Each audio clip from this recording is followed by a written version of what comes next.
কেশপুরের মহিস্তা গ্রামে প্রবেশ করে ওই গ্রামে স্থানীয় বিশালাক্ষী মন্দিরে পুজো দিয়ে গ্রামের প্রচার শুরু করলেন। স্থানীয় কর্মী সমর্থকদের সাথে নিয়ে বাড়ি বাড়ি গিয়ে প্রচার করেন। এর পাশাপাশি নানা রকমের প্রতিশ্রুতি দেন এবং মহিলাদের সাথেও কথা বলেন। ঘাটালের বিদায়ী সাংসদ তথা অভিনেতা দেবের গ্রামে দাঁড়িয়ে হুমকিও দিলেন ঘাটালের বিজেপি প্রার্থী হিরণময় চট্টোপাধ্যায়।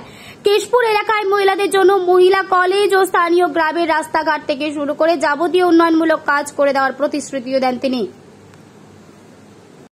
থাকবেন কতটা কি? আমি তো কেশপুরে আছি, কেশপুরে থাকবো ভোটের সময়, ভোটের দিনকে, ভোট হয়ে যাওয়ার পরেও থাকবো, ভোট হয়ে যাওয়ার পরেও থাকবো, যাতে মানুষ যেভাবে 2021-এ আক্রান্ত হয়েছে, যেভাবে উনি সন্ত্রাস করেছিলেন 2021-এ, সেই সন্ত্রাস আমরা করতে দেবো না। আমি নিজে থাকবো, মাননীয় জেলা সভাপতিকে বলেছি, উনি আমার সমস্ত অ্যারেঞ্জ করে দেবেন বলেছেন।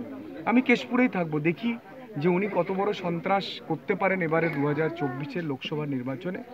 আমাদের এই এলাকাতে আমি আসবো বলে আজকে উনি বাড়িতে বাড়িতে গিয়ে আমাদের কার্যকর্তাদেরকে ভয় দেখিয়েছেন, চমকেছেন, কিন্তু মানুষ চলে এসছেন। দেখুন, আমাদের কার্যকর্তা বেশি আসতে পারেননি, কারণ তারা ভয়ে সন্ত্রস্ত হয়ে ঘরের মধ্যে আটকে আছেন, কিন্তু গ্রামের মানুষ তারা এগিয়ে এসছেন। আজকে তাদের শক্তিতে আমরা শক্তি পেয়েছি এবং এরাই মোদিজির ভক্ত। এরা ভারতবর্ষের উন্নয়ন চায়, এরা বাংলার উন্নয়ন চায়, এরা ঘাটালের উন্নয়ন চায়, এরা কেশপুরের উন্নয়ন চায়। গত 10 বছরে আমি মানুষকে জিজ্ঞেস করেছিলাম, আমি আপনাদেরকেও জিজ্ঞেস করছি, আপনারা সবাই আছেন এখানে সাংসদ, আপনাদের কোনো কলেজ বানিয়েছে 10 বছরে? কোনো স্কুল বানিয়েছে 10 বছরে? কোনো হাসপাতাল বানিয়েছে 10 বছরে? বাড়িতে বাড়িতে আপনাদের জন্য জল দিয়েছে? আপনাদের জন্য এই রাস্তা বানিয়ে দিয়েছে?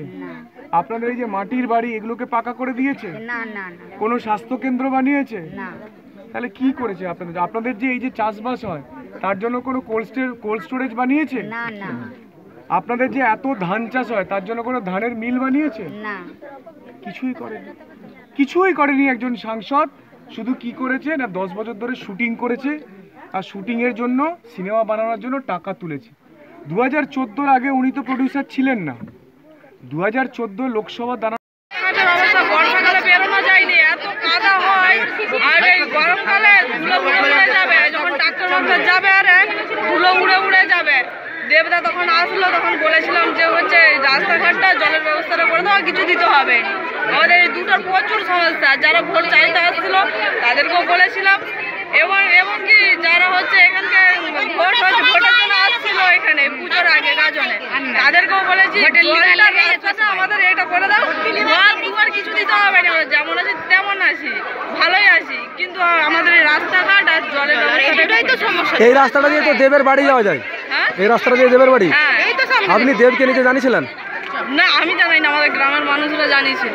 কি এখনো হয়নি? কতদিন আগে জানিয়েছিলেন? হ্যাঁ, হয়ে গেল বছর দেড়েক। ভোট দিতে পারেন এখানে? হ্যাঁ, নিজের ভোট নিজে। আমি চাই যে আমরা এই গ্রামের মানুষ চাই যে রাস্তাঘাট আর জলের ব্যবস্থাটা। আপনার নাম? আমার নাম সুধাবা। চলে যাও, ভোট হয়ে গেছে তোমাদের। আমার ছেলে মেয়ে কাকুমাদের ভোট দিতে যায়, সব খেয়ে দিল। তোমাদের কারো ভোট হয় না? এটা কোন বুথে? কোন বুথ আপনাদের? কোন বুথ? মুসদায় এখানে। ভোটের সময় আসলে কি বলছে? ভোট হয়ে গেছে তোমাদের, ভোট দিতে হবে না, ঘর চলে যাও, ঘর চলে যাও।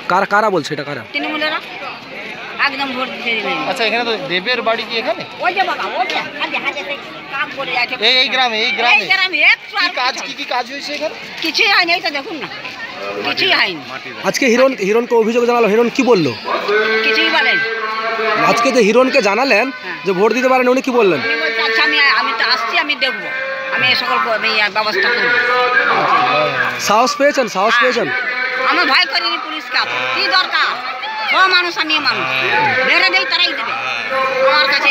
আপনার নাম কি? নাম? আমার নাম করুণ মাল।